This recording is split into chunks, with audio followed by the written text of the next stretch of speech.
муҳаммади 9 моҳа бо ин яктаки варзишӣ интизори падари қаҳрамонаш аст. ӯро бобояш ба ин ҷо овардааст. дар қатори муҳаммад падару модар ва даҳҳо тан аз дӯстону ҳаводорони паҳлавони тоҷик комроншоҳи устопириён дар фурудгоҳи душанбе ӯро пешвоз гирифтанд. устопириён ки ҳафтаи гузашта медали тиллои мусобиқаи байналмилалии гран-прии ҷудоро ба даст овард, ба ватан баргашт.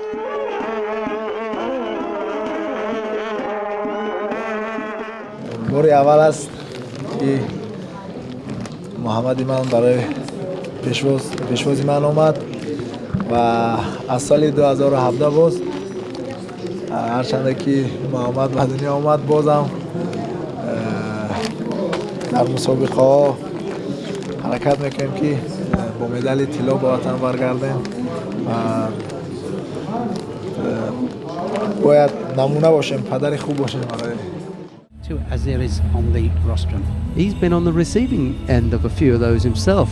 комроншоҳ ки дар ин мусобиқот ба 4 рақиби худ ғолиб омад, дар даври ниҳои қаҳрамони ҷаҳон Немания Маҷдов аз Сербияро шикаст дод.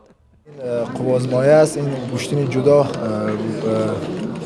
хеле нозук аст ва дар соли 2017 вай қаҳрамони ҷаҳон буд, ман қаҳрамони Осиё ва хушбахтона ман бо хеле пешниҳодҳои мураббиро гӯш карда ва ӯро бо усули ҳам технику тактикӣ ӯро мағлуб сохтам ва сазовори ҷои аввал гаштам. گوشتینگ در تاجیکستان در بین تاجیکان ورزشی دوستداشته‌ترین است. уста устопиров падари комроншоҳ мегӯяд акнун талош мекунанд барои дигар мусобиқаҳо омодагӣ бинанд. امسال بازی‌های آسیایی است در اندونزیا، چمپیونات جهان در باکو هست و اهم اساسیش گرفتن خالهای المپی از 1 ایون آغاز می‌یابند.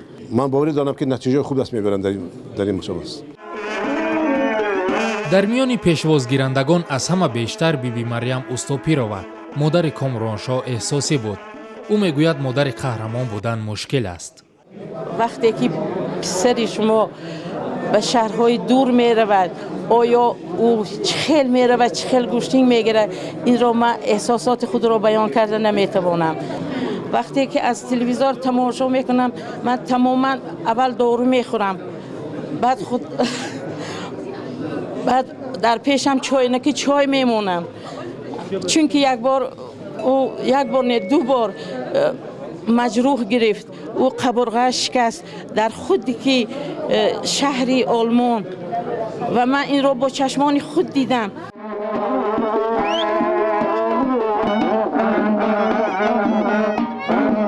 баъди ташвиш ва нигаронии зиёд биби Марьям Устопирова имрӯз шодӣ мекунад.